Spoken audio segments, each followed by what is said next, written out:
days you work, one whole day to play. Come on, everybody, wear your roller skates today. It's Saturday, Saturday, Saturday, it's Saturday, Saturday, it's Saturday, Saturday, it's Saturday, Saturday with Renee. Yes, welcome everybody back to Black Liberation Media and episode 132 of uninterrupted, unadulterated, consecutive, world record-setting episodes of Saturdays with Renee, featuring Renee Johnson. I'm Jared Ball. Please like, share, subscribe, support the Patreon. Renee, what up? How you feeling? What's going on? Life be lifing, man. I'm sick of everybody, as usual, as per usual. Like it's just the nonstop. It's the nonstop. But I have a story. But because our guest has to leave. But wait, real quick, we're not live. No, we are not live. And whose fault is it this week? Is it mine? It's still yours. It's my fault. Next month it's me. Okay. This month it's you. So my apologies, everybody. It's, fortunately, the good part of it is baby girl has so many options and choices. Has she fallen in love with a place yet? That is the question. The problem is she's fallen in love with places we cannot afford to send her. That's the dilemma. That's the first world dilemma that we're in. We make too much money to get the financial aid that we don't deserve, but we don't make enough to actually be able to afford the cost of these institutions that are inappropriately expensive. Right. So, but she got so many, there's just so many choices, but they're going to be whittled down because at the end of the day, there's only so many we could afford. Listen, and that in-state, I remember tuition. It's no joke. That's hard to listen. When I did my application process, 1993, shout out. I applied to 6 schools. I got into 5.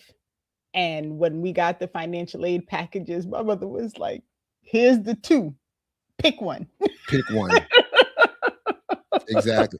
And a lot of her friends are in the same place. Like a lot of like we're all in that same, we can't afford this, because we also don't want her to go into debt. And they're looking at us like a meal, because they're like, oh, these people make enough money to go into debt, paying, to take on these loans. Take out parent loans and no.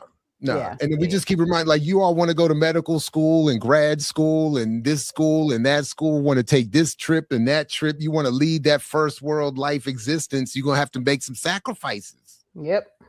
So, but, but to your point, we do have a special guest that I cut you off from making. That is the point you were making. We have a special. No, it's mostly because I have a couple of stories that I can now tell, since I know our guest has to jump out a little bit early. So instead of us yibba yabbering now, we can save the jibba jabber and do it after, and then that way we can use as much of time as possible. And I've been teasing this because. Because I've ended up doing remix like 3 days this week, which is unusual. But I mean, Amber needed me to cover, and then Ricky they need me to cover for Ricky when she had to leave early, and then I do Tuesdays. So every day, the question has been, who's the guest? And because the story is so long about how this all came to be, I didn't want to just throw it out there. Because there's too much with it. So people will see now, because I assume it's on the thumbnail. So maybe, I haven't made the thumbnail yet. I don't have to. If you want me to keep it a secret, we can keep it a secret. We can keep it a secret until Saturday and let everybody just be like, what? And then I'll change the thumbnail after Saturday. Yeah. The only give that I gave people was somebody was like, is it Cornel West? And I was like, hell no. Well, it's kind of perfect, actually, because I have actually learned of the value of this, among other things from our guests, and I'll bring up now that changing thumbnails over time is just a thing that might happen. So we can now reveal, and then I'll change the thumbnail later, that FD Signifier is the guest. And welcome back to the platform. Hey, I know everybody excited to see me. Yeah. I'm so happy there's not a live chat right now. No, tomatoes. Welcome. And yeah. It's all good. Thank you for having me.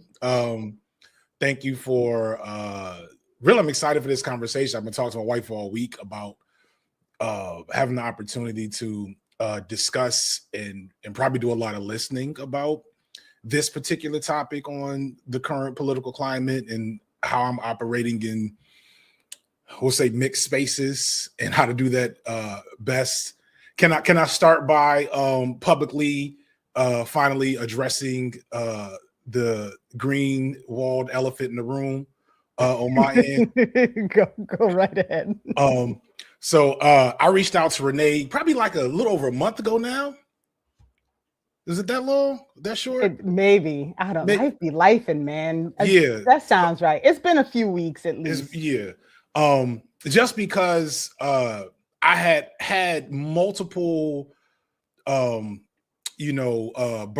like little hummingbirds come back to me, be like, you need to address what happened with Renee. And I in my head was like, well, what happened? And then I was like, wait, that's not the right. Eventually I was like, wait, that's actually not the right response.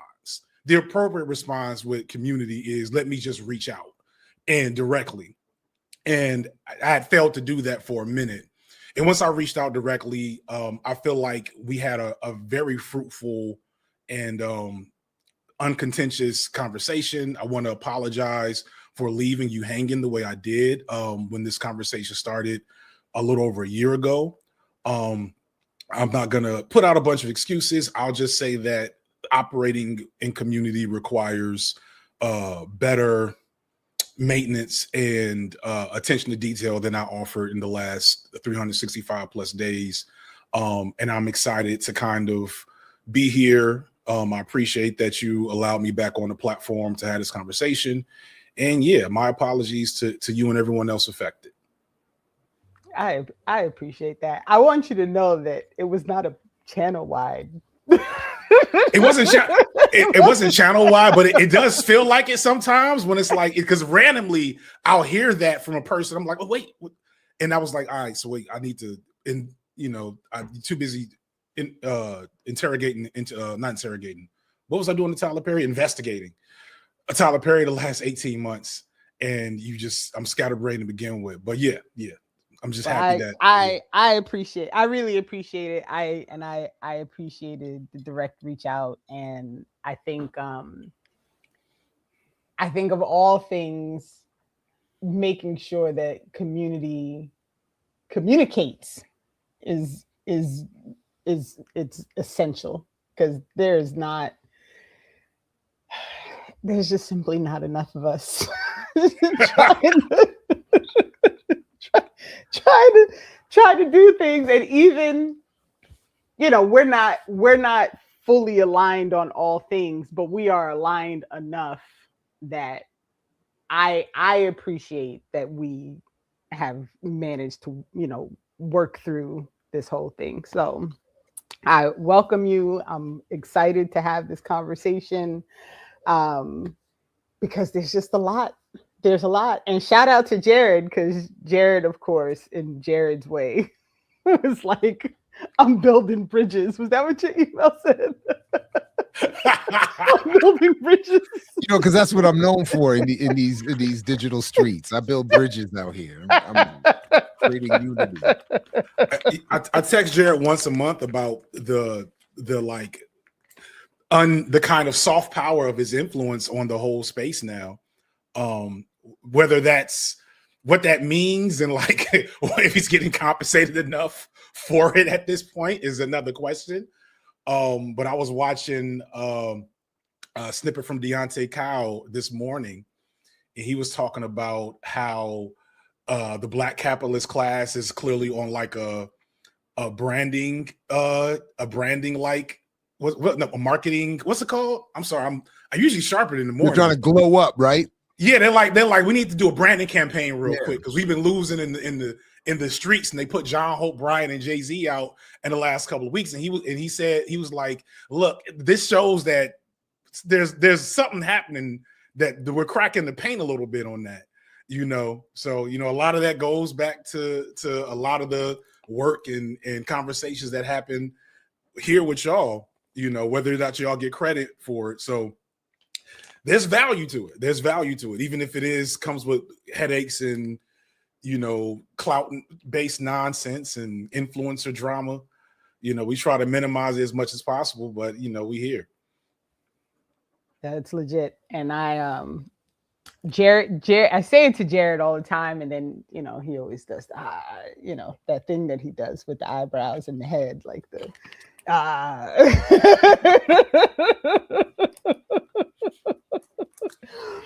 But the question of how do you know what you like why, like how do you know that you like a thing? Like why do you think that you like a thing? How do you know that the thing you think you like is actually something like them questions live rent free in my head, and they will remain there until capitalism dies, probably.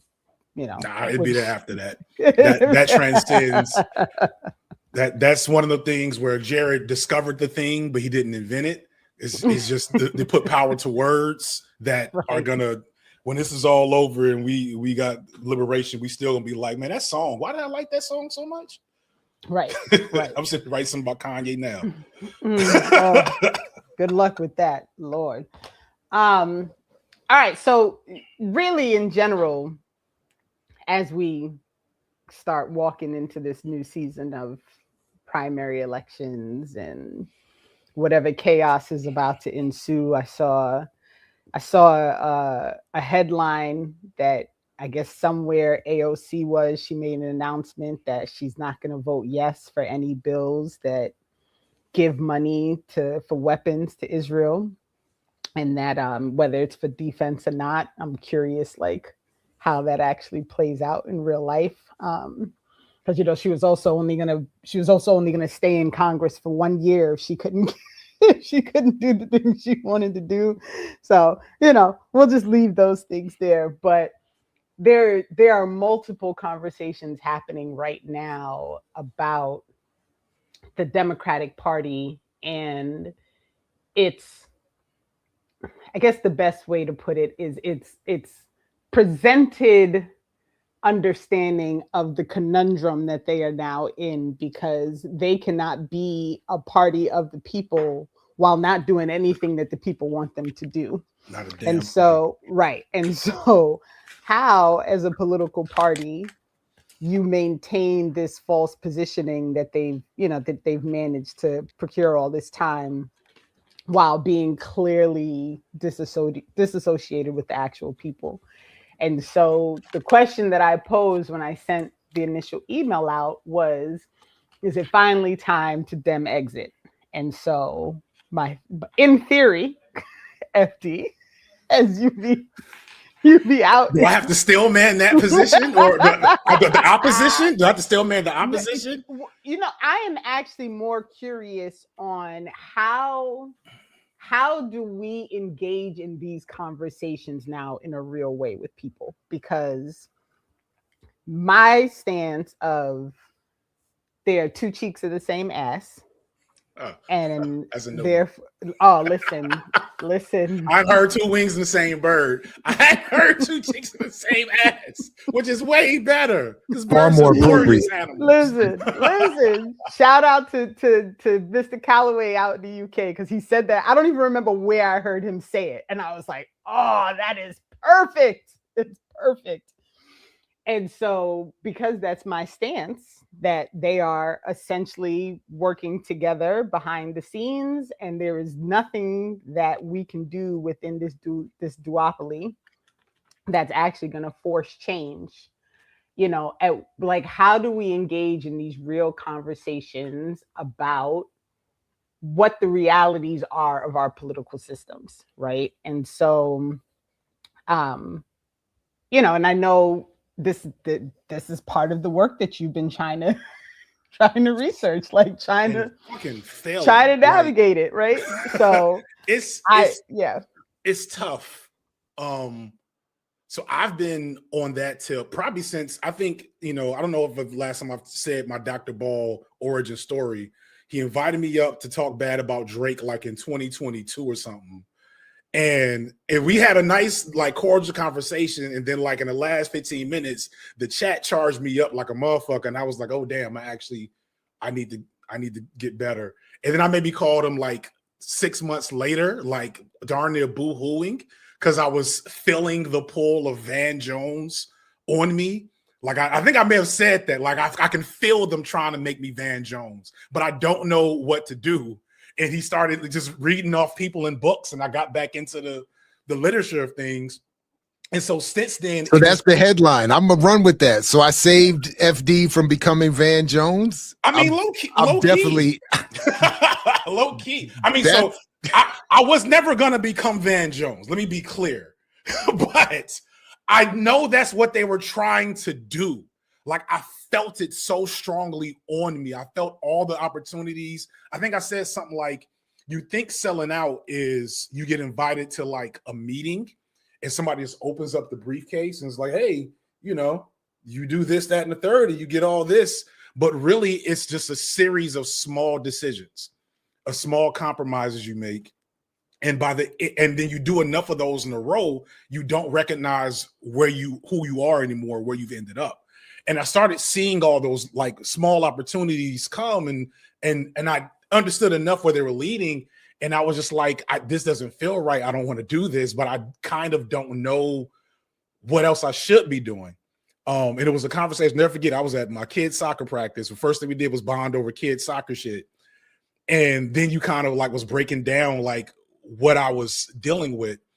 And then I had the revelation that what I was dealing with is actually what I perceive a lot of, at least Black millennials, and probably a lot of Black Zs, and probably a lot of millennials and Zs in general, are kind of in the last, I usually say it's post-Obama second term, or in the middle of it maybe, where it was undeniable. The two cheeks of the same ass situation was so undeniable, but nobody had the language and the conceptual framework to make sense of it, because so much of Black radical history and just the left history of this country and of the world and all these politics has been very effectively and systemically hidden from public discourse and imagination. And so since then, I've tried to like, okay, how can I use my talent of making these videos and understanding how this game works to seed that stuff. And I feel like I've done good, but what I'd like to think is that the movement that I've been a part of in like re-engaging a lot of these conversations into the mainstream zeitgeist and political imagination has also forced the powers that be to turn the nozzle on the counterinsurgency machine to higher levels. And so what I've been seeing really in the last year since Trump got reelected is so much more attacks to the left from Black liberals and Black moderates and white liberals and white moderates, where they clearly, nobody has a good argument to actually vote for the Democrats. But the argument is these are the people, these people are why we have Trump too. And these people don't care, and they're anti-Black, and they love the white leftist stuff because all the leftists are white people. And all this kind of cherry pick stuff, which is one of the reasons why the video series that we came into conflict over, Renee, was so important to me, because it was proving, in my opinion, that was misinformation to blame the left for Trump being in office, when in reality it's a multitude of things.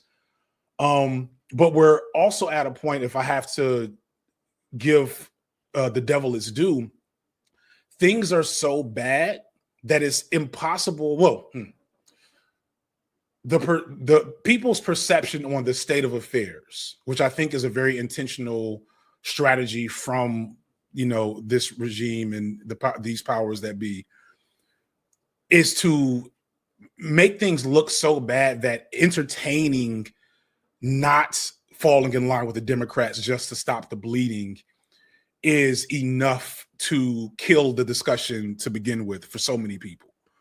And so the thing I've been trying to figure out is what is the entry point to say, look, the Democrats are not who you're saying they are. They're not who they've always reported themselves to be. But I also understand you've been out of work for a year. You know, how do we start the conversation with voting for Gavin Newsom is not going to fix that problem? You know what I'm saying? And I don't have a perfect answer to that, you know?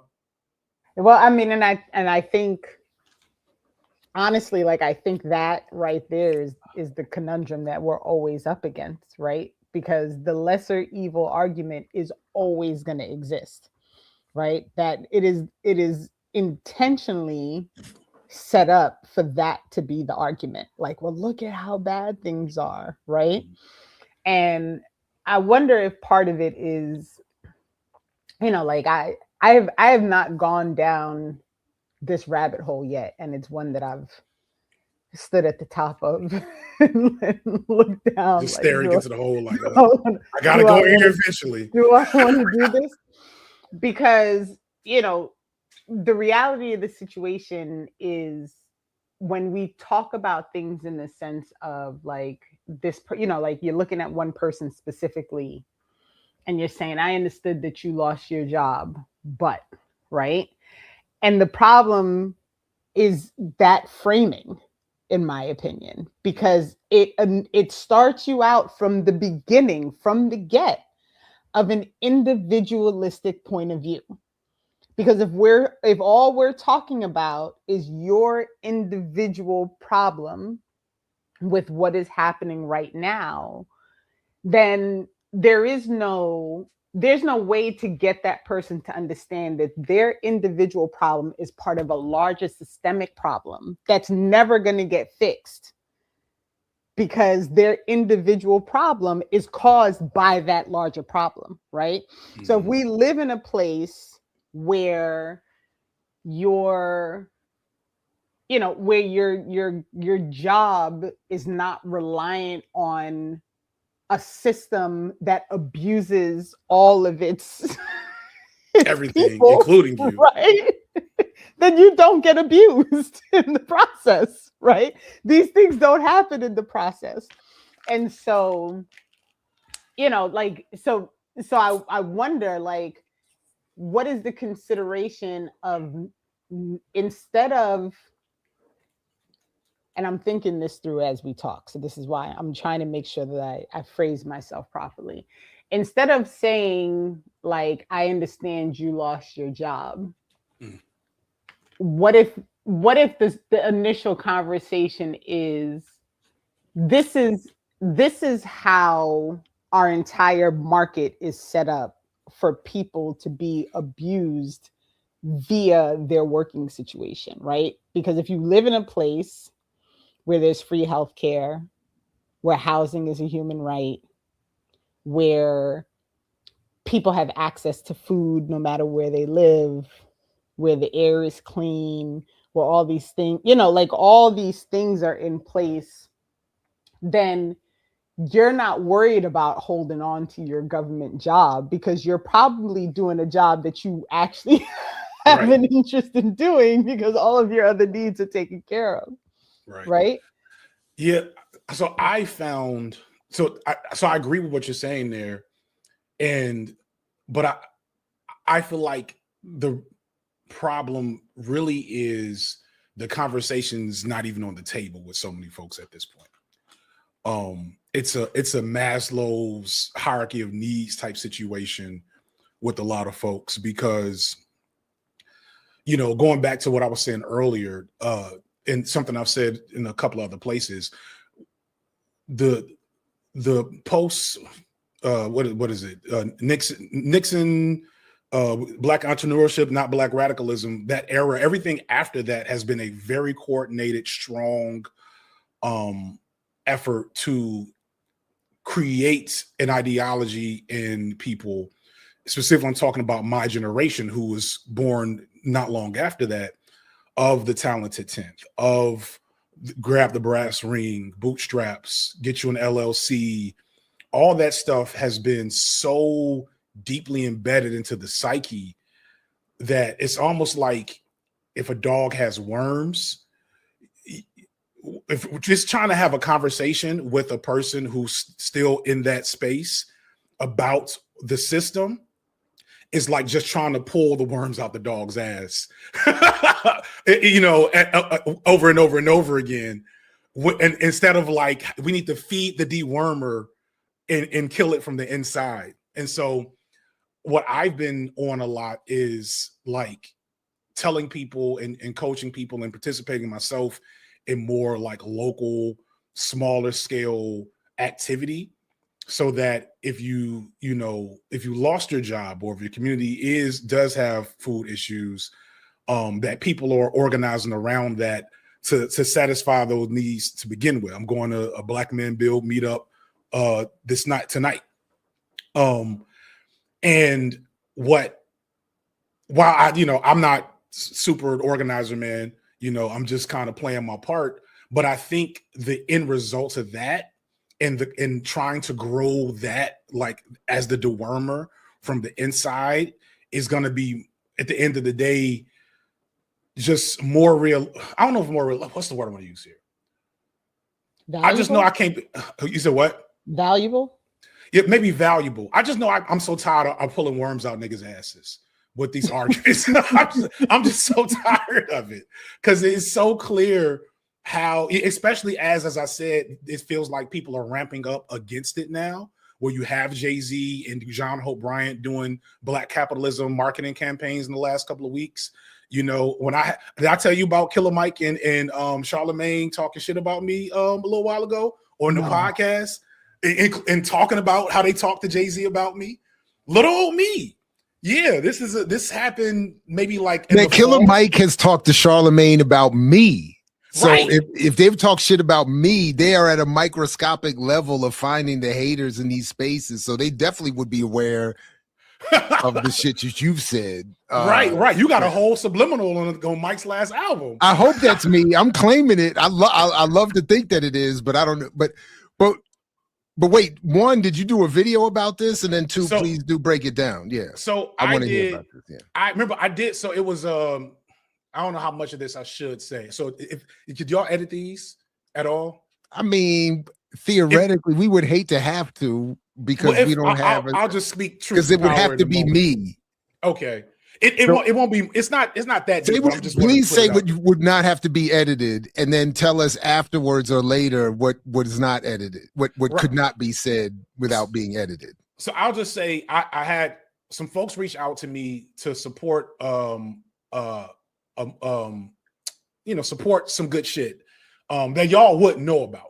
And I just came up with the idea of framing it around Killer Mike's bullshit, right?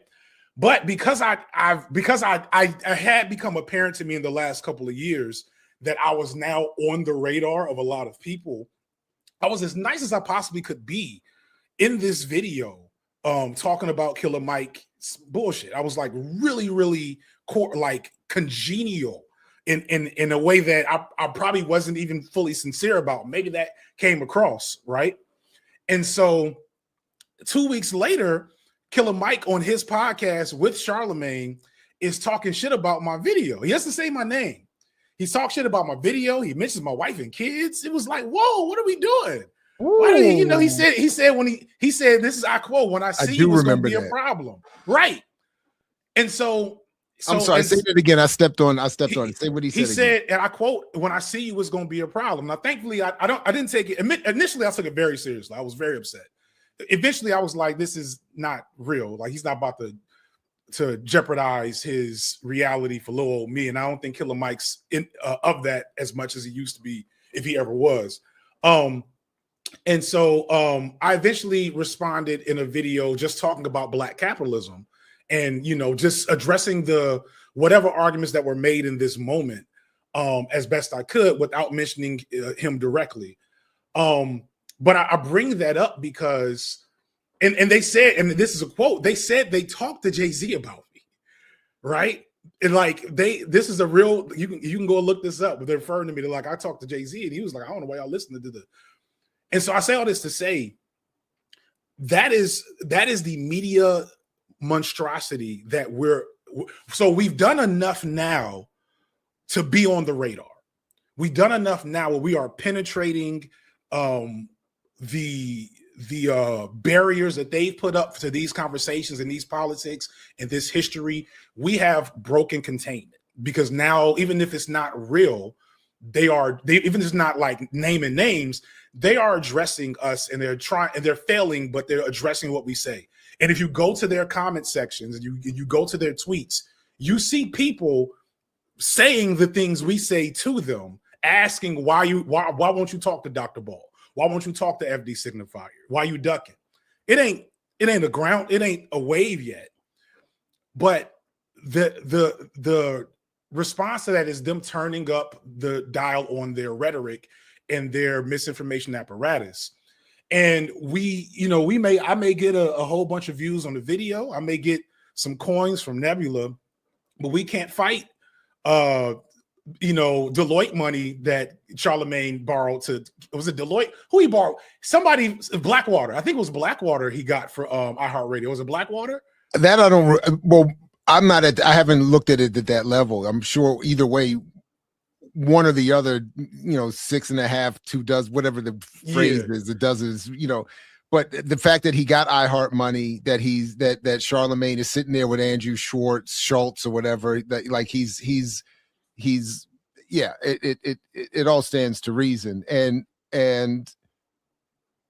But that said, I am petty enough to appreciate this little bit of that, the fact that, that the idea that Jay-Z is giving GQ interviews because he's getting too much pushback from people, watching your videos or to a lesser extent listening to me, is fantastic. And if they listen to Renee on top of that, and then get the whole, well, this is what we should then start thinking about in terms of the vote, then they're going to be really upset, because a lot of these folks' money, directly or indirectly, and I think this is an important point you were pointing to a minute ago, comes from people in support of the Democratic Party and wanting to keep any leftward motion contained within that space. So yeah, but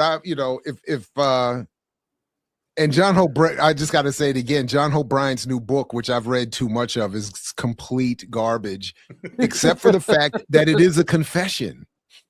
It's always a confession. It's always a confession, but this is like like he's really writing you. This is his OJ if I did it. Wow. That's actually, I wish I had come up with that earlier. That's you got time. You got time. Keep churning out the content. It'll pick up. Whew. I'll just quickly I'll add. So this, your life lesson now, FD, is don't be nice. Right? But I'm so nice. Being nice doesn't save you, right? Because the truth is the truth. And the real issue is not how you speak the truth, is that you're speaking the truth, period. Right? Mm-hmm. Like that's what, so no matter how nicely you try to couch whatever it is that you're saying, if it's a truth that people do not want spoken, you've already set your path. So you might as well just be real and spare yourself the aggravation of trying to be nice about it. Like, petty is just on the path. Like just just take this quick. You ain't even got to fully turn. Just get into another lane. just another lane. I mean, but to that point though, because I saw that I think the one you're talking about, the one you talked about, Killer Mike, and it wasn't like this hostile attack. And yet I'm sure that's how he took it. And that's the problem I think Renee is right on that. Yeah. Yeah. And so to bring it back to like the political reality, right? I don't think so. I think I made the analogy is like the Patriots Falcons Super Bowl was 28-3. And we're the Patriots.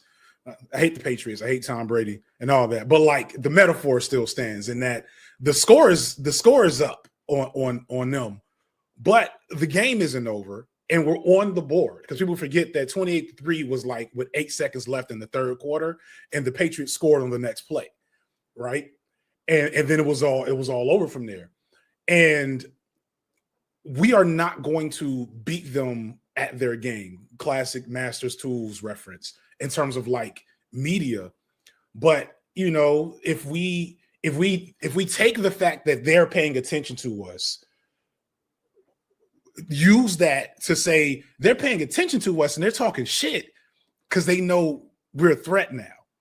And then parlay that back into, okay, how do you build community and power systems locally that are not, we're not going to say, you know, everything is affected by the state, obviously, but like, how do you build things that are not beholden to which mayor, which senator, which president you vote for, so that when it's time for people to get on one accord and say, this is what we're doing politically, they're not thinking about if I need to vote for Kamala Harris or the next Republican president might shrink the Department of Justice or Department of Education and I lose my job, you know, because they have those things they have those things that we mentioned earlier being taken care of in community versus from the state. And that's the only thing I can think of beyond the pulling worms out of ass, because I've now had, like, as I've, because I stay inside, I be inside. Like after, kind of seeing what the landscape was a couple of years ago, I've turned down so many opportunities until recently I did a little podcast tour for this Tyler Perry video. And I won't name no names, but it's become clear to me that these folks are purposefully trying to, recruit every Black voice possible with a platform. If you have a big enough platform, if you are influential, they want you on iHeartRadio. They want you on in those networks, and they want you on code with what they're about.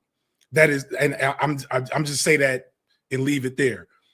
And more people than you think are like, I'm a chill. I'm gonna keep it right here.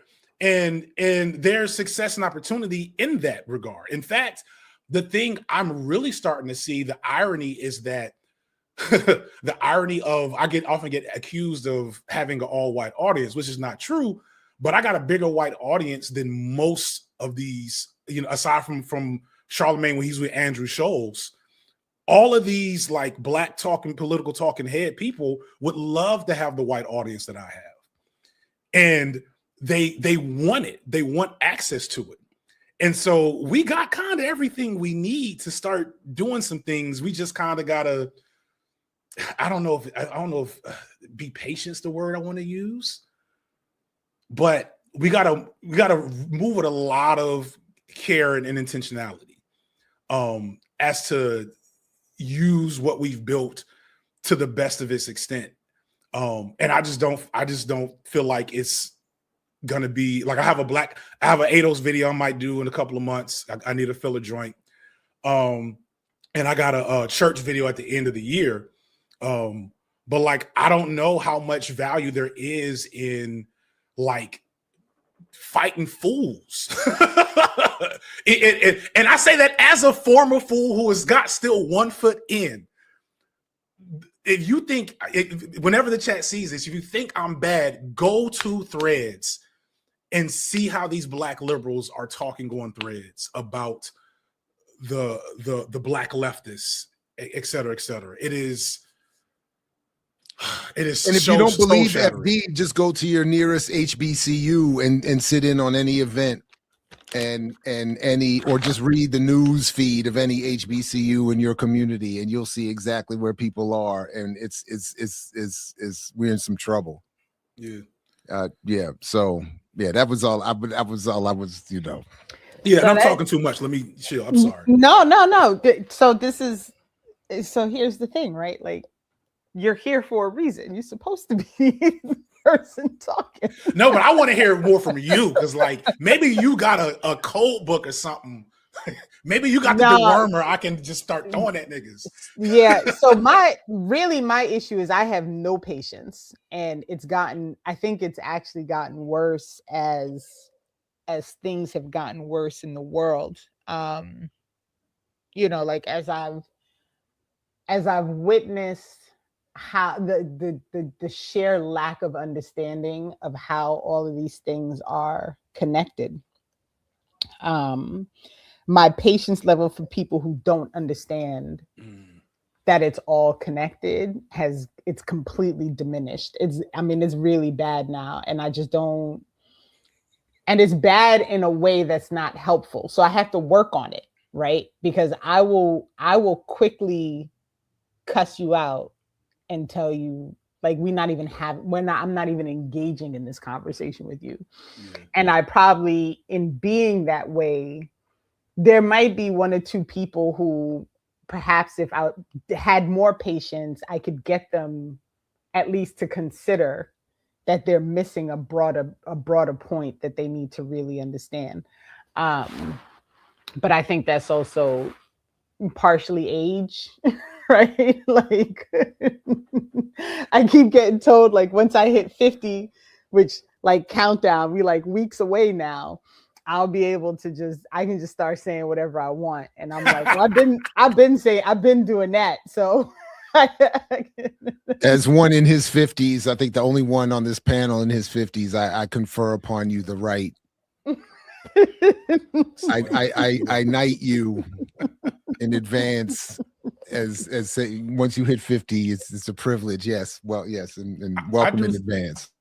I do think there's, so let me get you charged up a little bit, Renee, and advocate for Ronald Reagan real quick. Let me be Ronald Reagan's advocate.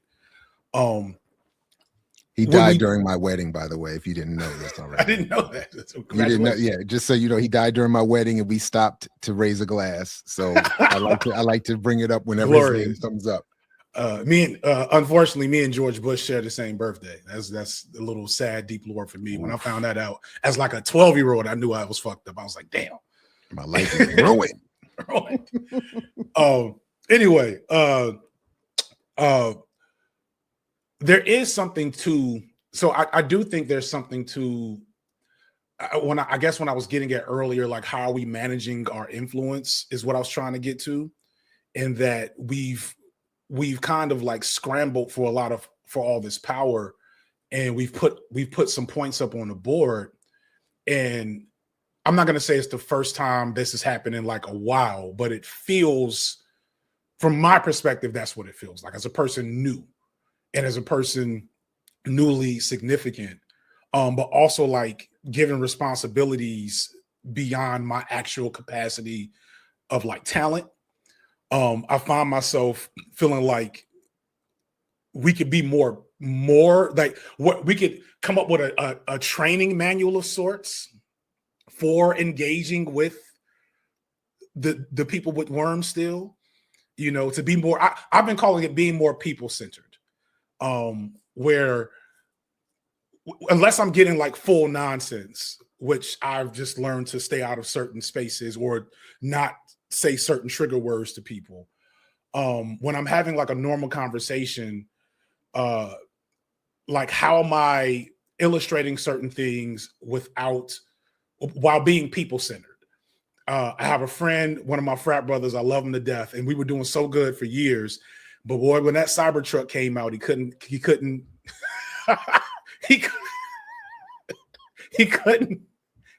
hold himself. And I was like, of all the work, all the progress we've made over the years, we gonna do this over the Cybertruck, the ugliest car in the world. And you know, I may not have handled that as good, right? And so, like, how do we distill, if when you're not angry, Renee, what are the bullet points that I can regurgitate in my soft melodic voice that will help carry it further into the community, you know, to pull out that handful of people. You know, what is, like, when people tell me, you know, this is why, you know, 300,000 Black women lost their jobs, which I think is legit. And I also heard more Black men lost their jobs too. And I've also said back to people that always happens in the government when the government shrinks. They just don't publicize it as a win. But when it's time to respond to that, you know, when you are not triggered, what is your go-to, you know? So, and so this gets back to looking at the larger picture, right?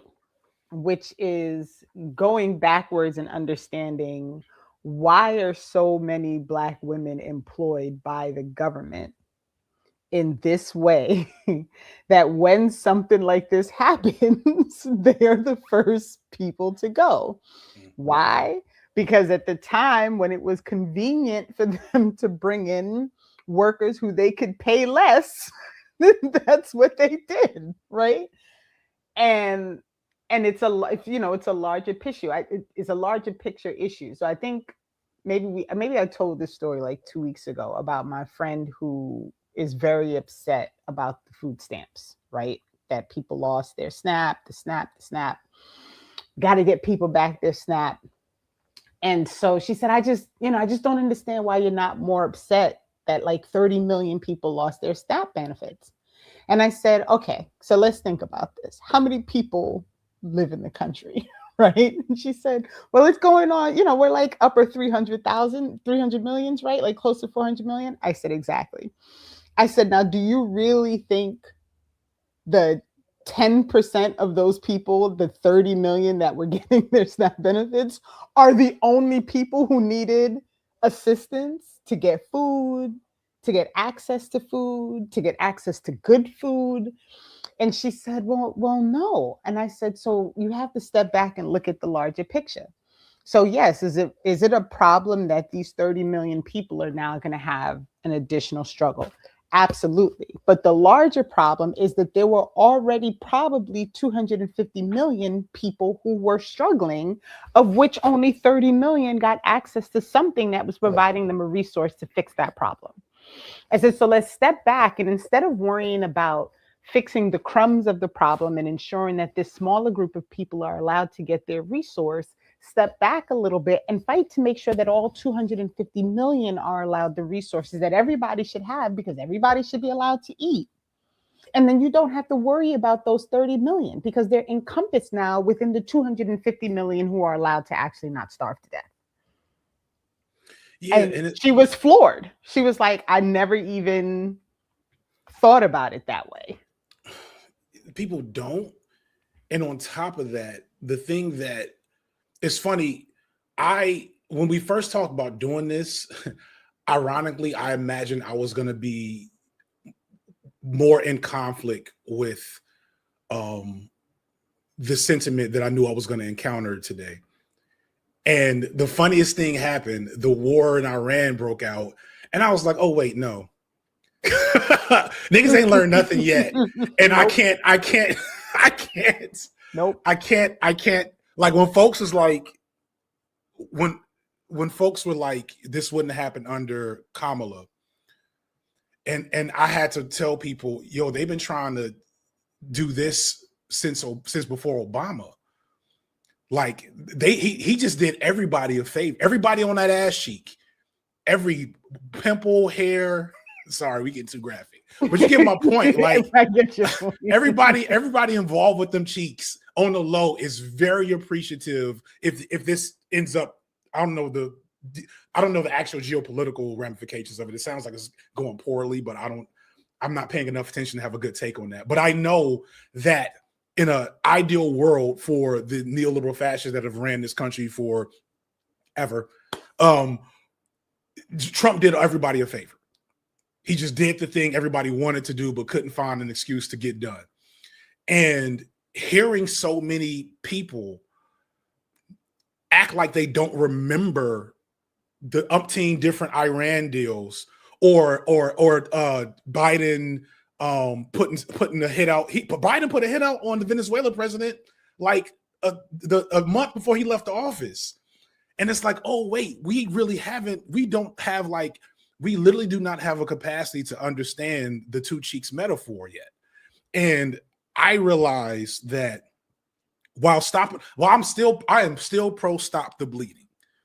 I am still of the belief that people need to have the money and resources that they need to live. I got homies that, like I said, ain't worked in a year. I got folks losing houses, and I'm not saying this to be like, hey, you got to crack some eggs to build an omelet type shit. I'm not saying that.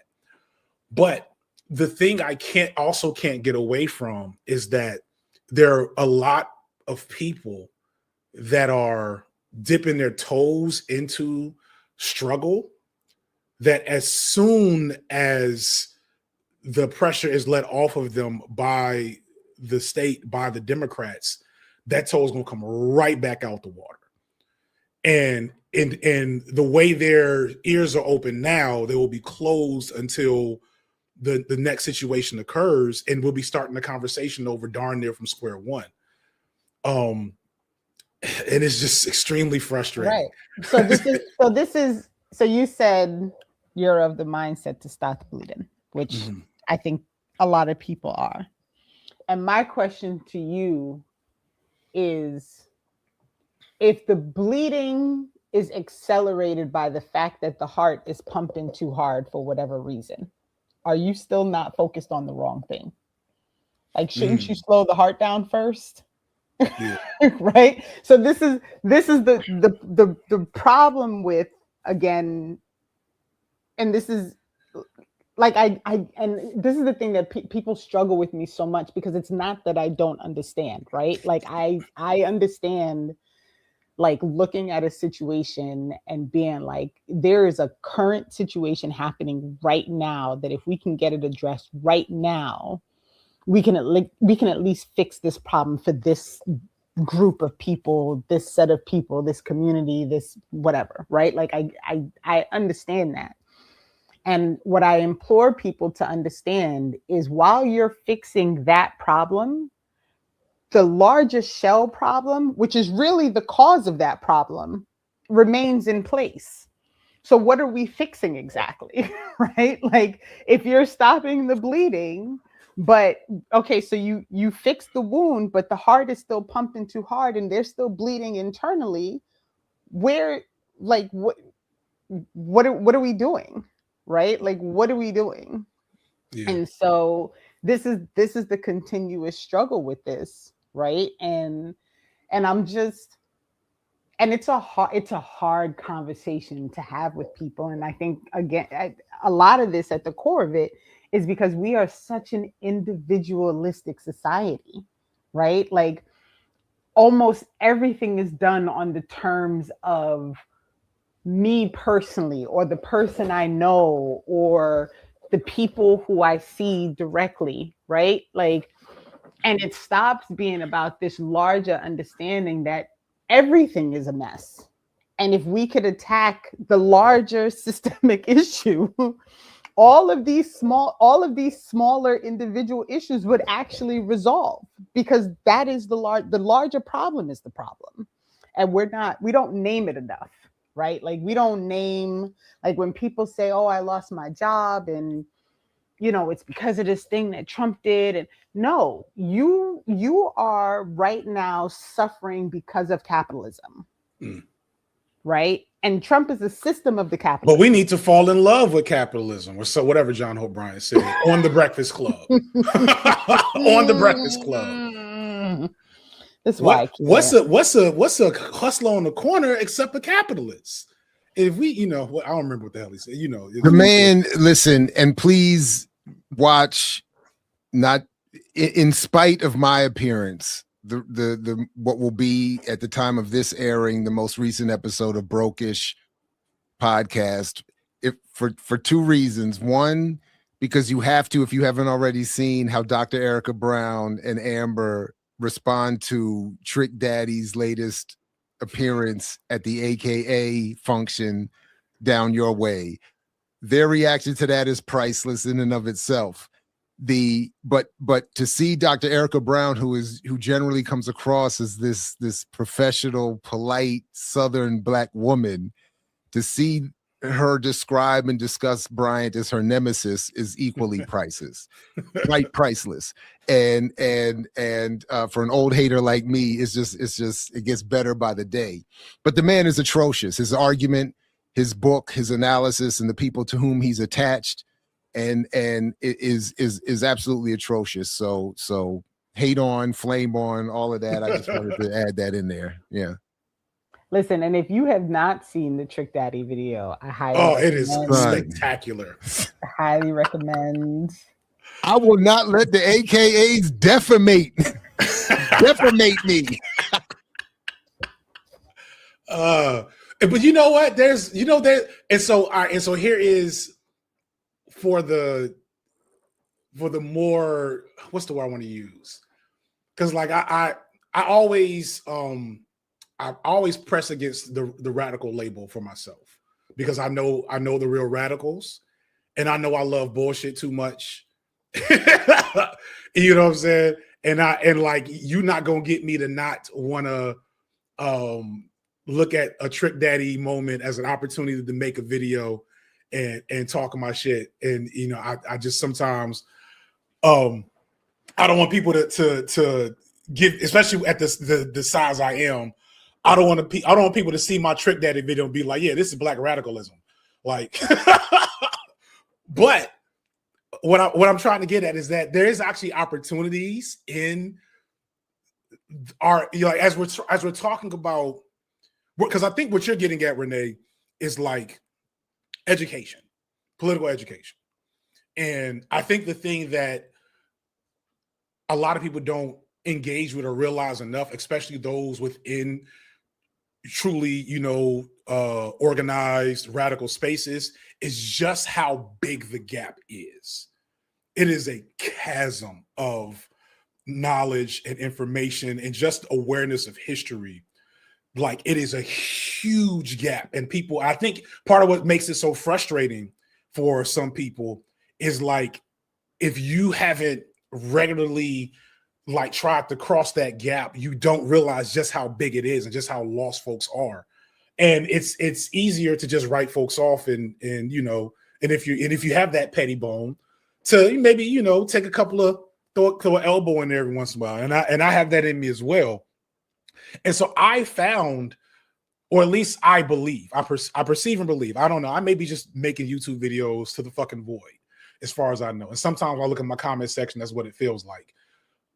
But I found that, you know, something like Trick Daddy at the AKAs explaining that, but vocally, is actually a really good thing to do to reach regular Black folks and say, hey, so what this was a private Black elitist institution that hired a black worker that represented the hood lumpen pro aesthetic that they love to consume, but they couldn't do it in public. So after they paid this man, they didn't pay him, if I'm not mistaken. They ain't sent his second payment yet, which don't quote me on that, but I'm almost positive that's part of the reason why he was yelling at them on cam, is they haven't sent his second payment yet.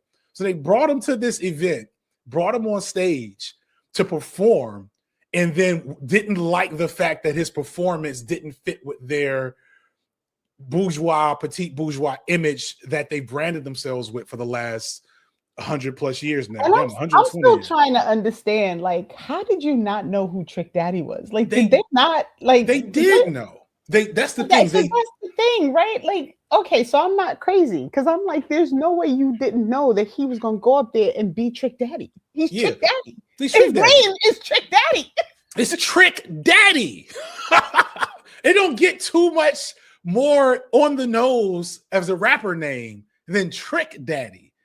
But no, the thing is, when you look at, especially like and I say this as a member of Phi Beta Sigma, who is still a happy, proud member. I'm not on Cam, you know, shout out to Cam James when he disavowed Alpha Phi Alpha, and I respect that fully.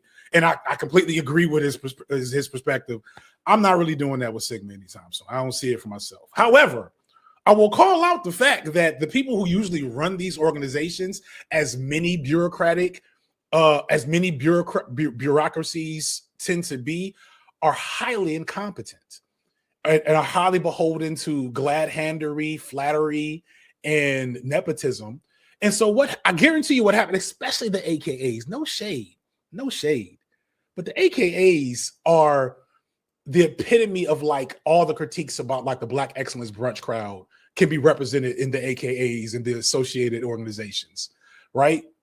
So I guarantee you what happened is that some not so incompetent figurehead that loved her some Trick Daddy when she was in undergrad thought it'd be funny and cute to invite Trick Daddy to perform in Florida because they said we always want to have somebody from the state that we go to. And, you know, because it's a bureaucracy built on, you know, sticks and tissue, nobody stopped and said, sister such and such, I don't know if the old sisters would appreciate You Don't Know Now when it's performed at the Boulé. So maybe we should get Flo Rida or somebody else from Florida instead. And instead, we got Trick Daddy saying, who want they pussy ate in the middle of the stage to a bunch of old church ladies in AKA hats. And again, I want to stress how important it is to watch Erica and Amber break this down. Again, two AKAs. Two AKAs. I cleave to whatever. A certain generation who have a very interesting take on this that I'm gonna leave for that episode. Please check it out because I know I wasn't ready for their take. My take is gonna be trumped by theirs, I'm sure. This is just my hot take in the moment, but regardless, it's an opportunity. The point I'm getting at is these are the you could never. I could never. We could never rise to the level of the take that they got on this one. Oh, I cannot wait. Yeah, this is not just about you. We could never. But therein lies a lot of value. Is that once I think if we endeavor to meet, so it's two things. I want to also shout out CJ the Radical, who's like the young boy. I know he's been on here before. Who's on TikTok. I wish CJ would start less fights on the internet, but I've seldom came away from hearing him fight somebody thinking he lost, if that makes sense. But he said something to me in a conversation a while back about, I think it was George Jackson said, we don't need that many people. We just need more organized people. So on one end, as we talk about pulling worms out of people's assholes, we may not have to do that as much as we think. We just maybe got to get the folks we got to another level standard of like being organized and being with the shits. On the flip side, though, from my standpoint and myself, I think we have been queued up by popular discourse. We have been queued up by algorithms. We have been queued up by the fact that our enemies now are having to address what we say. They can't address us directly. They're not naming us, but they're addressing the critiques that we've been raising about them for the better part of this decade. So now that that's happening, we actually can just double down.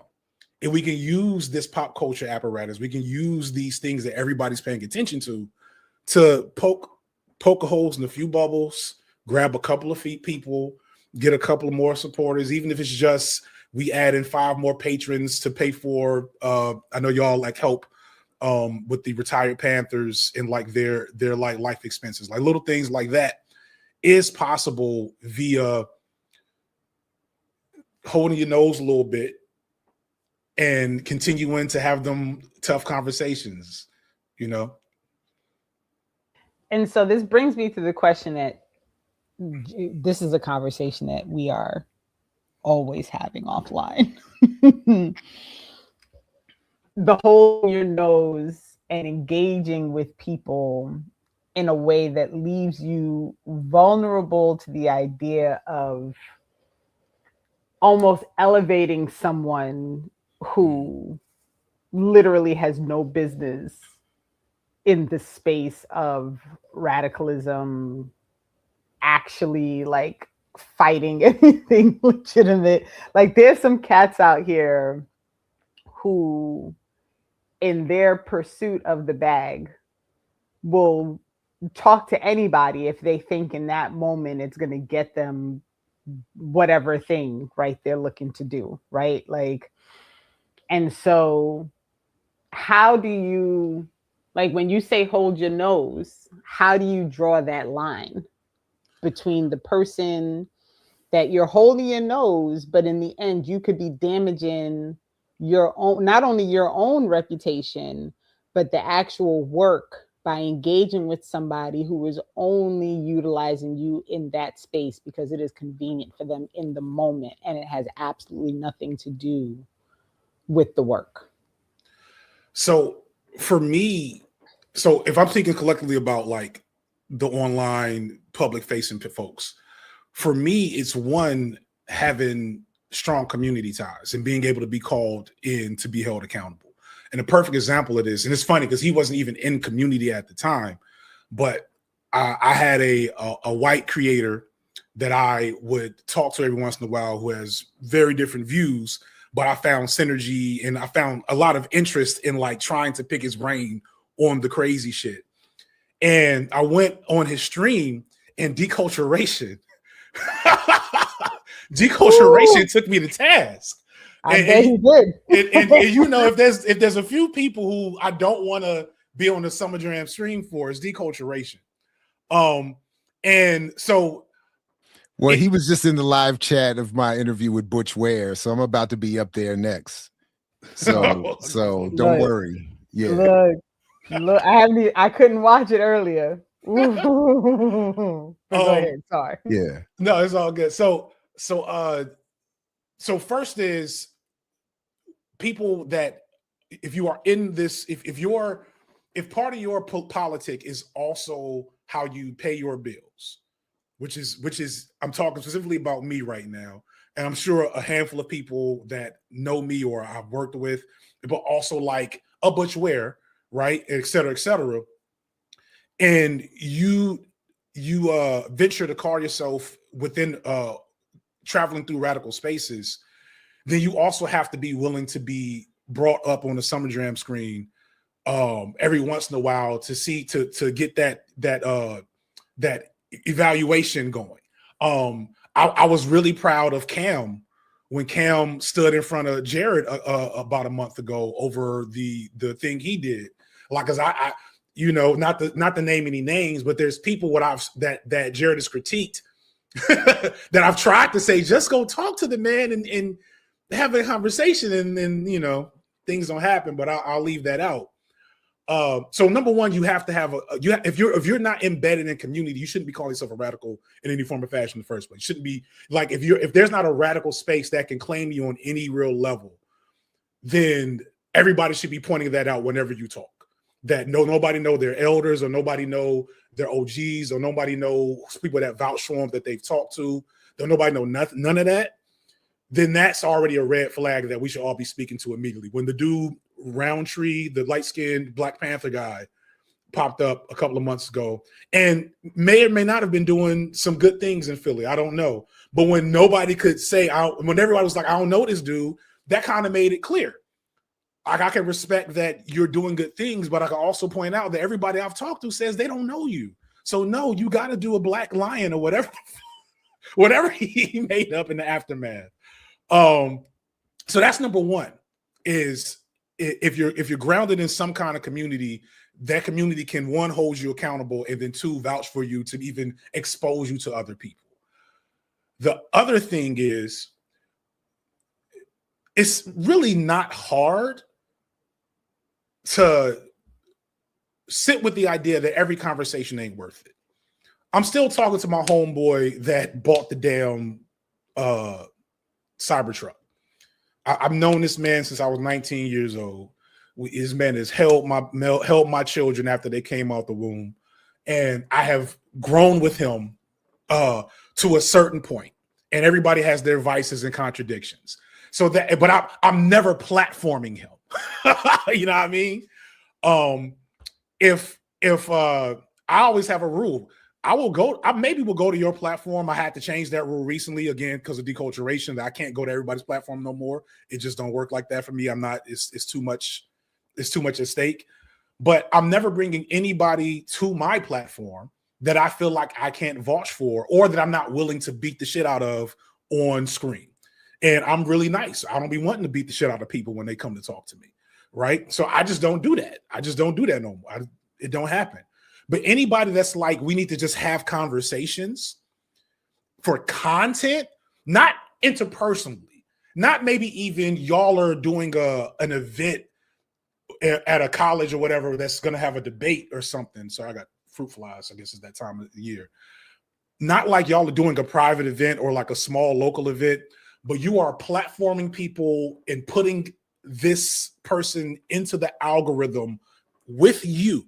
The thing I always tell people, the one thing I feel really strong about my analysis that nobody got me on is understanding these algorithms. And the thing that people don't understand is that if you and a person have beef, but you platform them, even if you just say their name on your channel, y'all are now connected on the algorithm. The algorithm knows that you said this person's name and vice versa. That's why they never say our names on their shows, because they know that if Killer Mike comes out and says, I don't fuck with FD Signifier on his Twitter or his Instagram or his podcast, the algorithm is going to make that connection even stronger. And then more people are going to know about the problem with Killer Mike.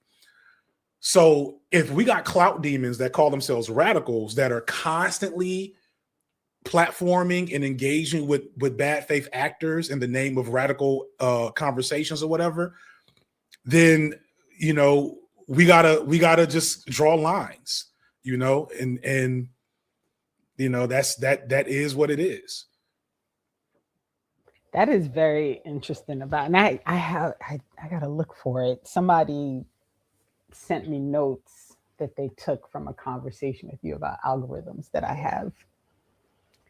I've been waiting to read, because I knew I got it right before you reached out to me. So I had put it to the side because I was like, I might have questions and I don't really know. I'm an open book. You can always circle back if need be. So now I can circle back so I can read it now. But I hate having questions and not being able to answer them. It's like, but you know, one of the things that I find, I think, fascinating about what you just said is how, like, it really points to how hard all of the outside factors are working at making sure that the truth is not something that becomes regularly spoken about.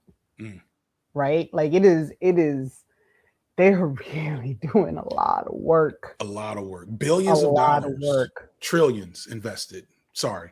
Yeah. No, and this of course is part of the problem, right? Because I have a hard time begrudging people for wanting to eat, right? And so, like, as you said, if your family's financial system is banking upon your ability to make money with however you roll in these YouTube streets, right? Then it creates a very different conundrum, because you have to walk a certain way in order to ensure that you don't lose your family situation, right? And it's the same reason that, even as much as I despise all these politicians, it's the same reason that I always walk cautiously with really shitting on them, right? Because I don't know, I literally have no idea what it's like to walk into your office in the Capitol building and what happens at that point. Like, who comes to your door, right? Who asks you to do a thing? Who says to you, like, you need this thing for your community members, and if you really want that thing for your community members, you got to do this thing for the Democratic Party, right? Yep. Because we know those conversations have to happen. That's Jim Clyburn to a T. Right? And so, you know, even like broader, like international picture, Venezuela, right? Like, what do you do when there is a gun to your head telling you, you better do this thing or else, right?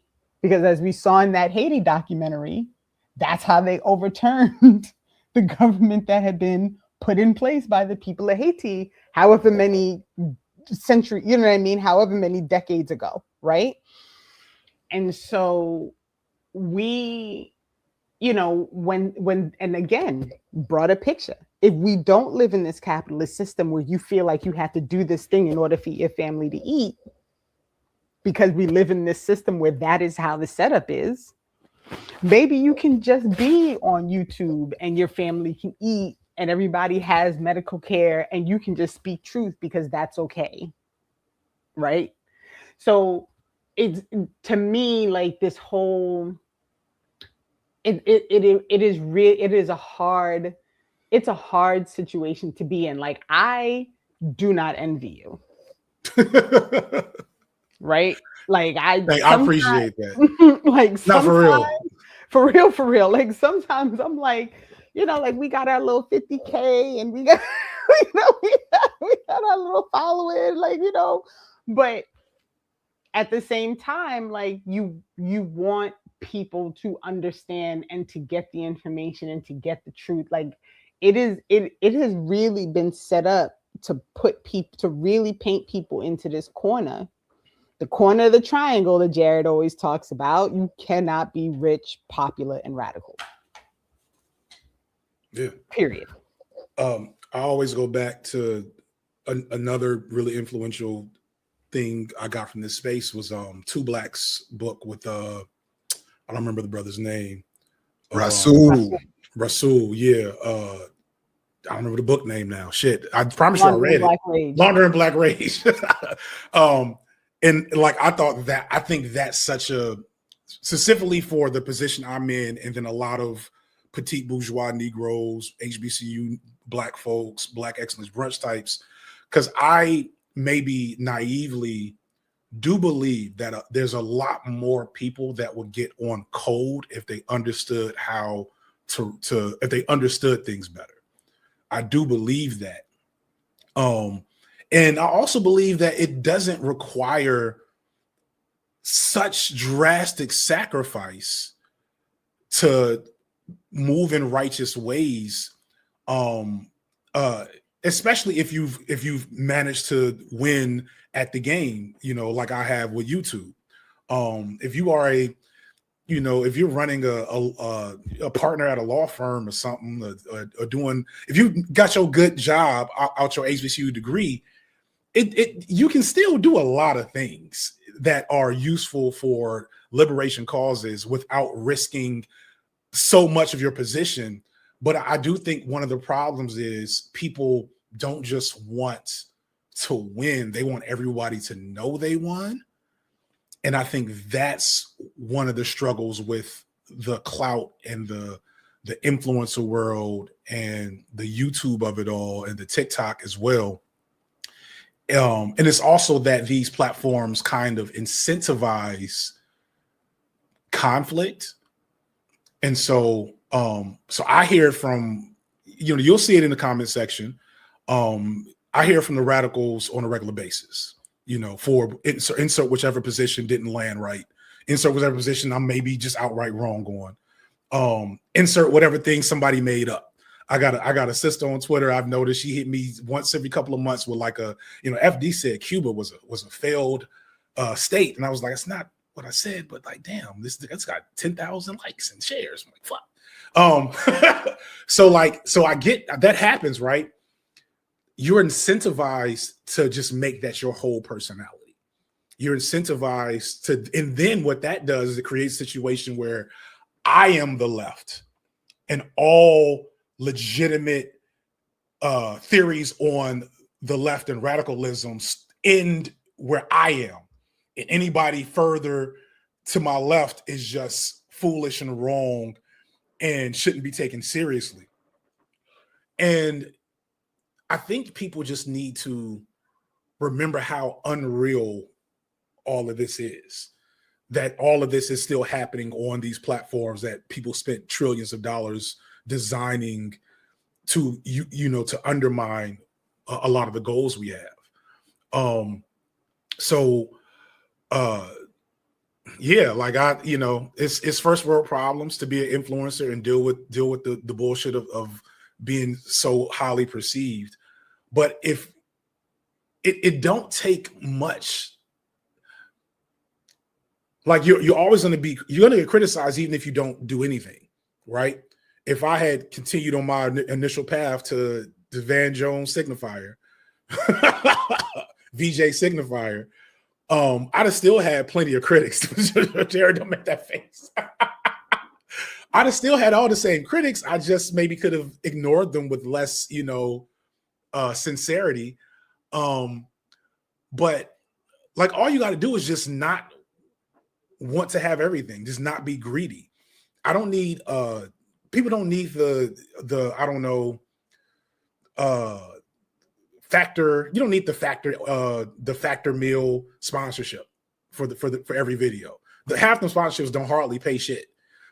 Low key, but folks struggle with turning down those opportunities, turning down those checks, and they compromise and they don't realize they've compromised. So after the fact, again, that's why I have so much love and respect for what Cam did, because Cam took a check, got called out for it, and then instead of doubling down, was like, damn, this is a learning experience for me, Yes, I don't know. I hope I answered your question. Did I answer your question, or am I just? No, you answered it, and there's probably really and truly like there's a larger conversation to be had about how how we are literally using the master's tools here, right? And we get it every time. We get you doing all of this and you on YouTube. All right, well, I'm with you, but where else am I going to go if you're trying to actually have people listen to the things that you're saying, right? And there's some, there appears to be some other spaces that are growing, but I feel like at every turn, all of these spaces, they get captured eventually.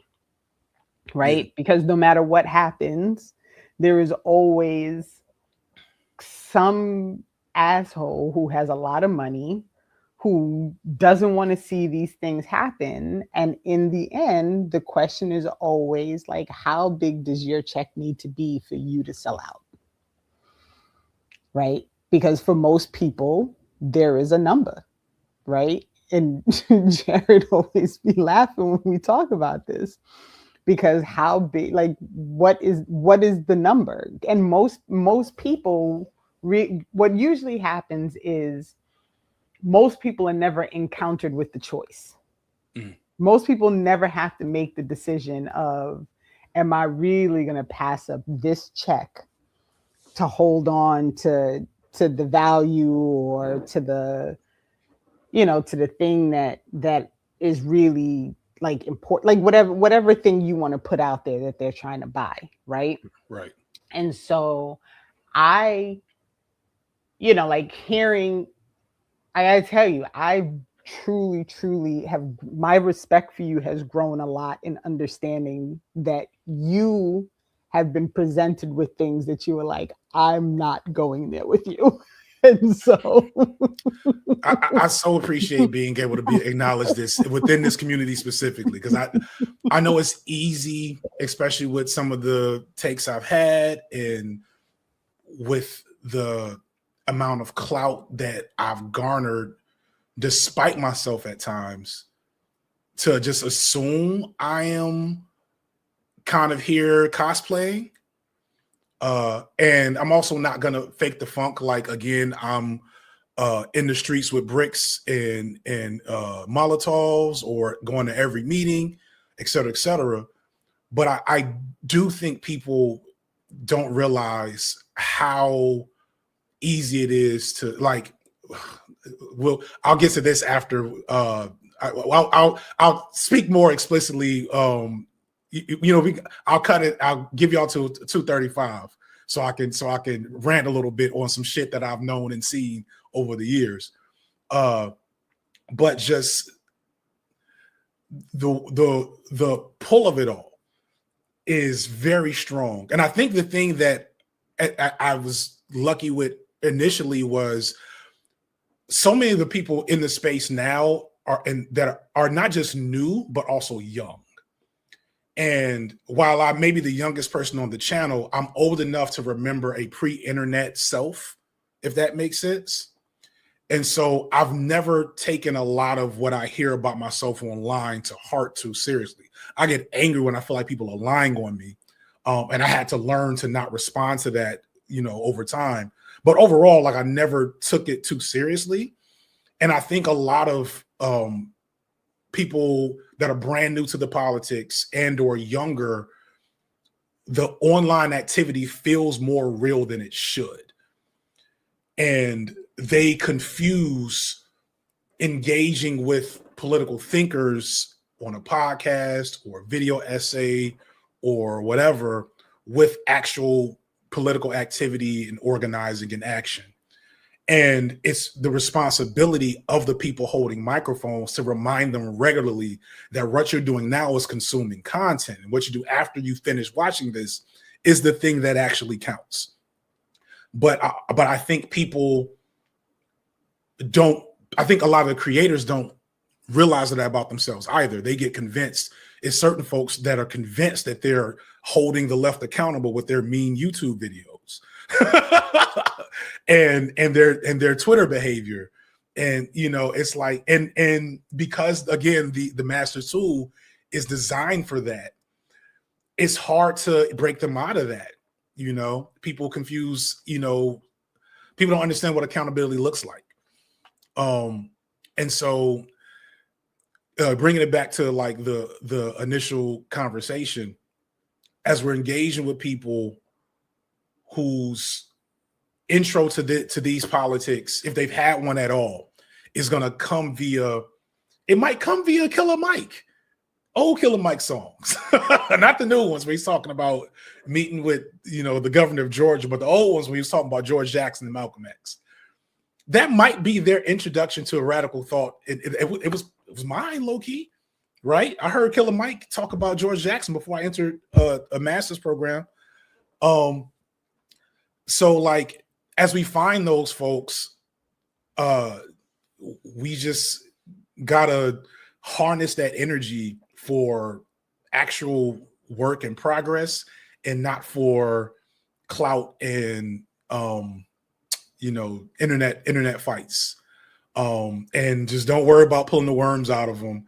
If we get them to a certain point of education, they'll vomit them up themselves. They will deworm themselves slowly but surely without us pulling our own hair out in the process. At least that's what I like to believe. Well, I appreciate that positivity.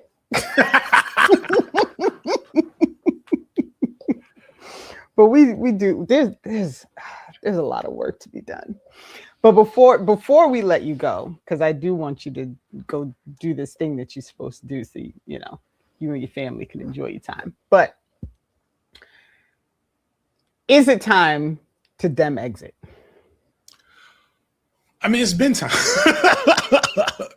It's been time. Now the question is, what does that actually mean and look like for the actual practice of voting? I'm so happy you asked that again, so I can hear what you think. Because here's what I've always had to take: that you vote with the same energy and enthusiasm as you wash your hands after taking the shit. And I think the problem with some people is they think voting is actually way more meaningful and like says something about it's individualistic. I am a such and such voter, so my vote means something about me, versus this is the thing I tried to make happen by voting for insert candidate here. I voted for fucking for the mayor race this first time around.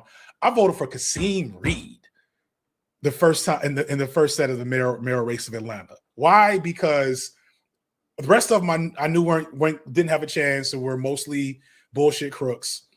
The guy that ended up winning, I knew was awful. I just could see it in everything he was doing. And the other person was a pro-cop, low-key Black Republican woman. And I was like, I guess we'll roll the dice on this Kasim Reed again. Like, it is what it is. Now he lost. Does that make me a Kasim Reed voter or was that the political process I enacted? So I think most people are going to be hard unless Butch is able to do something amazing in California. I think most people are going to be hard to convince for third party action. I think all the working class party, democratic socialist stuff is cute, but what's the word I want to use? Bullshit. Insufficient. See, Renee, insufficient. But it's a start, but also like that is not happening in most places, and it's definitely not happening at the federal level, right? We might maybe there's a working classes party person here in Atlanta that I can do some parties with and shuck and jive for to get something happen here in Atlanta. I definitely prefer a democratic socialist over whichever Black excellence brunch Negro they're gonna run in a couple of years. But the obvious answer to your question is yes. Like the Democratic Party, like has long since lost any reason to like support them directly. But are we telling people not to engage with the political apparatus as it exists? And I don't know if that's the answer either, unless of course we're talking about like Gavin Newsom and who Gavin going to run. Is it going to be? Are we looking at a Gavin AOC ticket? That's what I've been thinking. They're going to try to corner both. They're going to try to corner the whole. I could actually see them doing that, though. Jared, you didn't see that coming? I could see them doing that. I could see them doing that. Yeah. No, because I've been blinded by my own probably false prediction that they're going to grab Wes Moore from our spot here in Maryland. That's just because you're trying to get rid of Wes Moore. Yeah, that's what I'm trying. I'm just trying to get rid of him so goddamn bad that I wanted him to get elevated. No, but that would make sense. I mean, a Gavin AOC ticket from their perspective would make sense.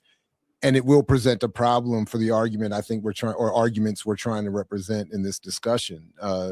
And it will, because I think that will for many be a compelling ticket, and it'll take a lot of work to peel that on. So, but again, going back to, and again, rest in power to Glenn Ford. I always credit him with this as well, that the way I've envisioned my work, and this is why I'm very happy talking to the handful relative to your audience that we reach, because I've always thought of it as being important to talk to people who have already committed to a certain form of left politics, to encourage that we do better to organize ourselves before we expect to grow our ranks in any significant, meaningful way, or that by doing so we would increase our ranks more broadly in a meaningful way. No, in saying that, I mean, maybe the response is to even say, like, you know what? I don't even care who you vote for. Are you going to be at this meeting the week after the election? How do I? Yeah, but that used to be my. I'm sorry to cut you up, but that used to be my approach all the time. I literally even said, like, when Obama was running the first time, I said to everybody, to the extent that I could talk to anybody, but whoever was hearing me, I was saying to them, look, I get it. If you're not going to vote for me on my Green Party thing, or if you're not going to vote for Rosa and Cynthia and their Green Party thing, if you're not going to do something else and you're going to be committed to getting Obama elected, then at least promise that in 8 years, because I already knew he was going to get 8, in 8 years, first of all, I said 2 things. Please promise over the 8 years to make room for these kinds of conversations with those among your left. And then in 8 years, will you then, once you see what is not going to happen, will you then be ready to make more commitments to the left? That was what I kept trying to push. But what has been fascinating to watch, even if it was predictable, is that capitalism and colonialism adjusts itself and makes corrections for that very argument. And that's why even after Obama's 8 years, and even after an initial Trump presidency, which some of us also predicted something was going to be worse after Obama's first run, the people who even would have made that commitment to me and others back in 2008 have found other reasons to come back to the Democratic Party, and they will find others, especially with that kind of ticket that you're describing here. So I see that, and this may be naivety speaking. I'm opening myself up to the criticism of this analysis I'm presenting, But I also, as a young person, remember during Obama, we also did have the Occupy Wall Street happen. And we had, like, I talked about the fact that I remember, I think before Obama was the Gen 6. I think that happened before Obama. And it did, yeah. We see, like, so I remember going to the Gen 6, and like that was my first young adult like mass movement participation. And we see what that eventually turned into by 2020, 2021. And then we see what happened in Minnesota last year. So like maybe the people that you're simply speaking of have found ways to reinsert themselves into the establishment, or the establishment came for them to reclaim them. But there is a frame of looking at things and saying, look at just the genocide in Palestine right now. Like, I couldn't have imagined. First of all, I barely knew enough about that before this all happened. The best I knew about what was happening in Palestine came from Lupe Fiasco, who lost his whole career basically because he stood up for Palestine in 2012, right? And called Obama a terrorist. To the point where he almost self-ended himself. Right. Self-ended, if however you say that, to stay safe. Yeah. And so that's Lupe in 2012. Now, I don't know what Lupe's on now. He ain't happy with me either. That's a whole other conversation.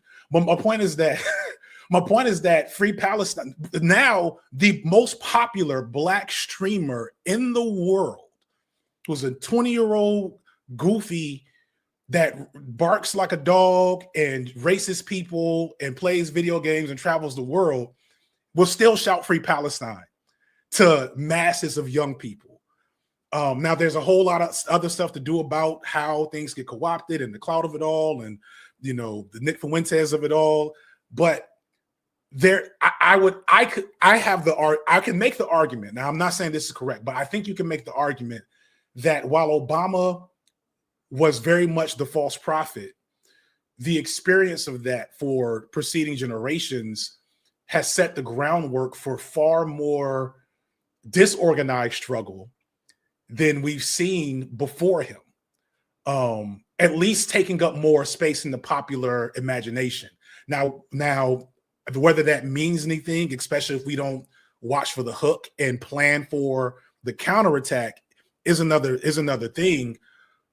But I struggle with not having some sense of hope. That may be again. Look. So here's what we're gonna do.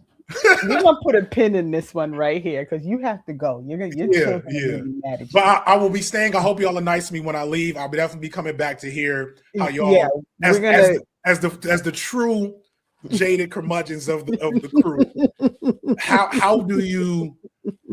What hope is there from your perspective? What is the parts I'm not seeing as I see the ISO speeds of the world plant seeds? My son said some oh man, and so much other stuff I got to get into. My son said some ill shit the other day after we watched the newest Disney movie about, like, hey man, sometimes people got to die for their environment. And I was like, oh, I don't even say shit like that. Where you get that from? Let it grow, FD. Right? Let it grow. Like, not my baby. Did you were talking to Jerry? Like, let me get out of here, y'all. I gotta go. Thank you so much for having me. Thank you very much. To the viewers, et cetera, et cetera. Till next time. All right, on. Take care, my man. Peace. Big shout out to FD Signifier. I will say again, and I should have brought it up while he was here, that I really liked his Tyler Perry video. I think he did a really good job on that. But I mean, I would really like us to have this conversation about trying to maintain your profession when it is a necessity for your family, while also trying to pursue real things, right? But that was going to send us on a whole other path that he really didn't have time for. So we're gonna have to come back to that one. But I the chat right now, by the way, I I almost don't even know if I can physically handle watching this in person on Saturday because people are going to be chomping because they're just waiting to know who exactly is going to be on. And I really, for all the things that maybe we don't fully agree with, I cannot tell you enough. And I said it to FD directly, which is why I didn't think to say it while he was on. For me, it is very important for people to make that step of trying to fix things, right? And so I wouldn't have ever been real shitty to him indirectly and directly, but we are definitely going to be a whole different level of community because he took the step that he took, and that was really important for me. And I appreciate you for being the bridge, for building the bridge. That's what I do, Renee. I bring people together. Like the T-shirt my family got me for Father's Day a couple years ago. I'm a fucking ray of sunshine. So, but listen, I mean, I know we talk on and off the record about some of this, but and it is, and I admit personally, it's an ongoing struggle of where and when to draw lines around engagement. Mm-hmm. And especially in what capacity am I, is what role am I playing at a given moment? And I do think that, for instance, I would differentiate my role as a host versus as a guest. I would differentiate myself. I differentiate my approach. At least I think I try to when I'm hosting by myself or co-hosting with you or someone else. And in the same way, I think there's a difference in my approach when I'm again a guest versus hosting something that is claiming to be or attempting to be playing a certain role in this sort of amorphous Black public sphere. So I say that to say that if we're hosting a show on Black Liberation Media or even individually doing work that I think is meant to represent journalistically or in terms of media production a certain struggle, I do think in that capacity we should be willing to engage people that we don't perfectly align with, again, up to a point, and right. then try to build with those. And again, and I don't mean to bring this up at all in association with FD, because I don't think this is what he's doing. And I think I've dealt with him enough that I would just have to say, if I'm getting, hustled, he's doing a really good job of it. But I happen to think that he's sincere. But I do also know, and I've experienced that moment where I feel like, okay, you're being nice to me because you're trying to it's like a version of sports washing or whatever, political washing. You want to engage me politely so you can reduce any potential criticism, but not really with the goal of engaging with a certain level of principle and sincerity, whatever criticism or disagreements there are. And I hope I'm making sense here that yeah, you're making sense. Yeah. So, anyway, so yeah, he was always willing, and at least, as far as I was aware, like FD was always willing to hear principled criticism and try to address it when appropriate. So I wasn't surprised that this happened, and I am glad that it did. And then we'll see.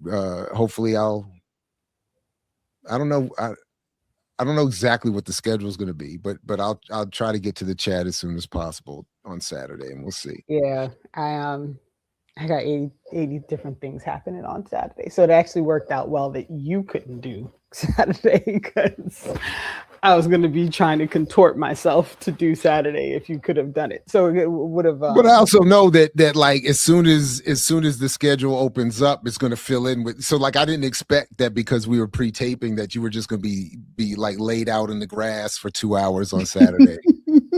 You like it is that article that article I read on the psychology of traffic a couple years ago because I still want to learn more about why are we in these traffic jams besides the obvious whatever. But one of the points that it made was that psychologically communities apparently drive as much as there are roads for them to drive. In other words, adding an additional lane is never going to alleviate traffic because once a community sees another lane, they're just going to start driving more and more of those cars are going to fill up. So that's how I feel like you approach your own calendar, that 2 hours opened up in your schedule and you were like, you know what? Nah. we can fix something in 2 hours. I can solve something. I can organize something. In 2 hours. Something can happen. Something. So, Lord. That's but what are these stories? You owe us something, right? Don't you owe us something? I do owe you a story. But just real quick, I will just say in response to FD's question about being hopeful is I hope he's right. Right? Like my disgruntled view of the world is probably, I don't know that that's the better way to look at it either, right? Like I hope that all these small ways in which I see people doing the things not necessarily for the right reasons still have the right result, right? So if you have somebody who maybe you don't necessarily want them saying free Palestine because oof, right? But enough people hear them saying it that the right people also start saying free Palestine, right? Like, I don't know that that's something that I want to invest any energy in being disgruntled by, right?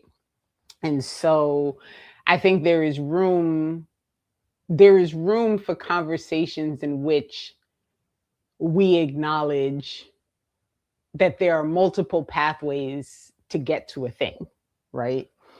And so, and this is part of this rabbit hole that I've been really chewing on, honestly, is like really trying to understand, like, what are the many ways in which we can get people to understand the larger picture as the thing that it is?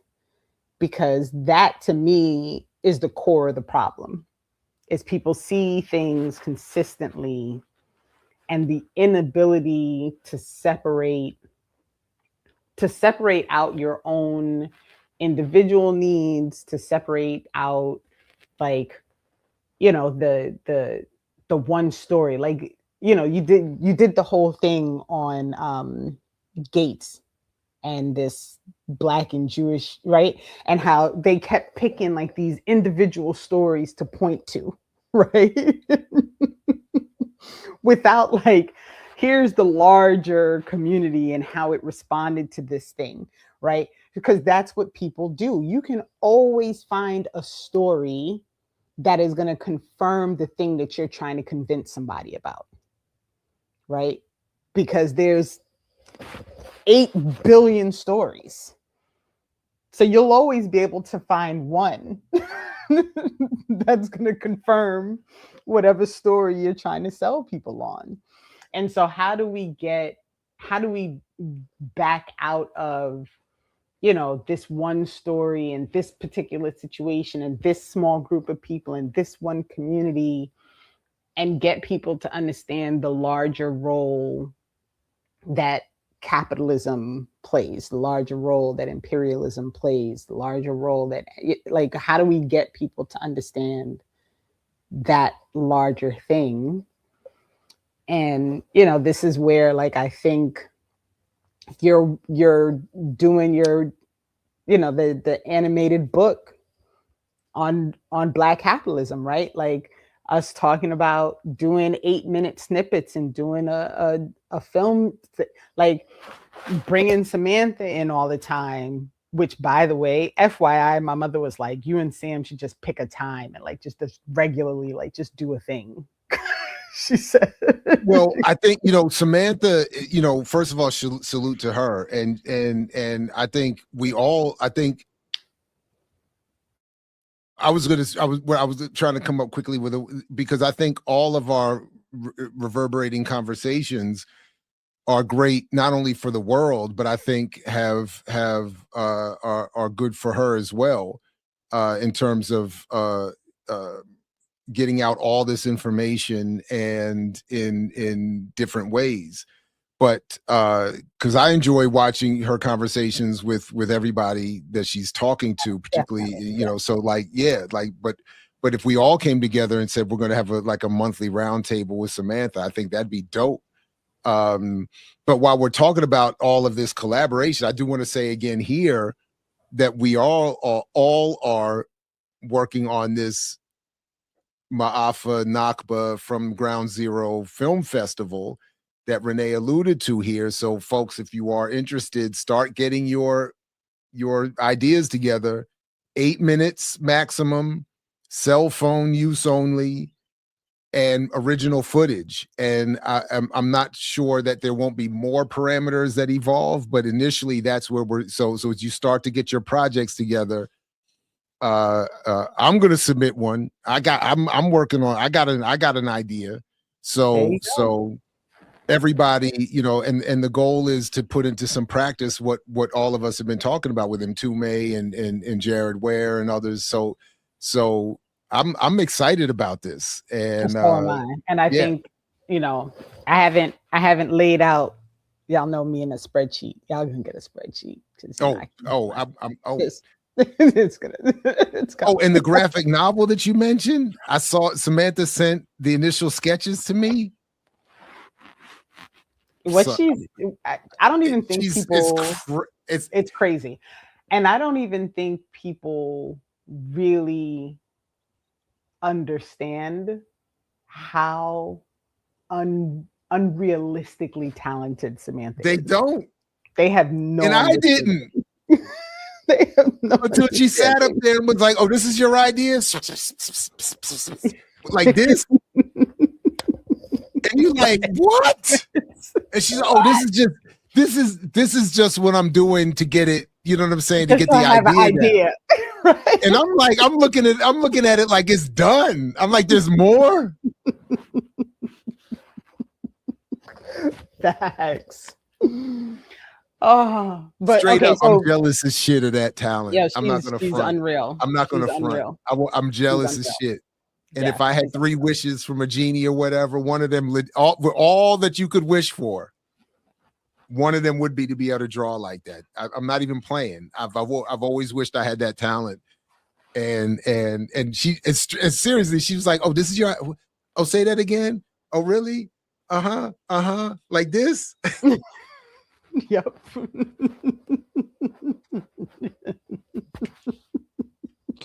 So it's done. So essentially the graphic novel's done. Stay tuned. Oh man. So quickly, I'll tell you the story. Yeah, please. So Naz wasn't feeling great this morning, so we let him stay home. So I took him downtown to. Once he woke up and was feeling better, I was like, let's just go out and get this nice outside. We'll go out to get some breakfast. And we were leaving the spot we were leaving, and there were 2 gentlemen sitting outside. And one of them stopped me and said, "I like your scarf." Now, y'all know I wear my keffiyeh everywhere. And so he said it, and I was like, "Oh, thank you." And he said, "I'm from Lebanon." And so I just felt like I needed to tell you how much I appreciate that you're wearing that. And so I said, of course. I said, "Well, is your family okay?" And so he goes on to tell me this story about that they had actually just gone to Lebanon, the family, to visit other family, that he left right before this latest round of attacks from Isn't Real. And that because of these latest attacks, his parents are still there. And they're now unable to leave Lebanon to come back. And so I talked to him for a few minutes, and then as I was walking away from him, I sent a note to both Samantha and Lara, because Lara's family is also still in Lebanon. Samantha has family in Lebanon. Hopefully they don't mind. I mean, they say it online all the time, so this shouldn't be, it's not a secret. And it, you know, I give this story because I want people to understand that these individual stories, that although they're individual, if you can take them in and understand their connection to the larger picture, right? Like me wearing my hifi and all the things that have come from that is my individual story. But my choice to do that has really, I have met more people on the street who have stopped to thank me for wearing that item, who I end up having conversations with, and who I get a larger picture of, like what their family is going through or what they've experienced. And I think for me, because I fight so hard to not focus on the individual piece, that all of these individual stories build that larger picture for me, right? It just, instead of seeing it as this one family going through this, I'm reminded of the Lebanese people and what they're being, and the assault that they're under, right? I'm reminded that this is happening in Lebanon because it started in Palestine, right? I want to implore people, we've talked about this so many times, to really find a way to do even the smallest level of scary thing that may bring you some like concern of, or what's the response going to be, or what's somebody going to say, or what's somebody going to think, or how are people going to react, whatever. Like the smallest thing that you can think of that's braver than the last thing you did. And do that thing. One small thing. Because this is, I'm like talking to this random person on the street today and trying not to bawl, because like what am I crying about? Right? Like my parents aren't there, right? But I feel it. Like when I tell you it like in my core, like it feels like I can just, like I feel it in my core, like looking at this person that I don't know and thinking to like for the rest of my life, I'm going to wonder if his family is okay. I have no idea who he is. I don't know his name. I don't know, like nothing. But for the rest of my life, every now and again, I'm going to think about this moment from this morning and wonder if his family made it out of Lebanon. And so I felt like it was a story worth sharing. Absolutely. Yeah. And I appreciate that.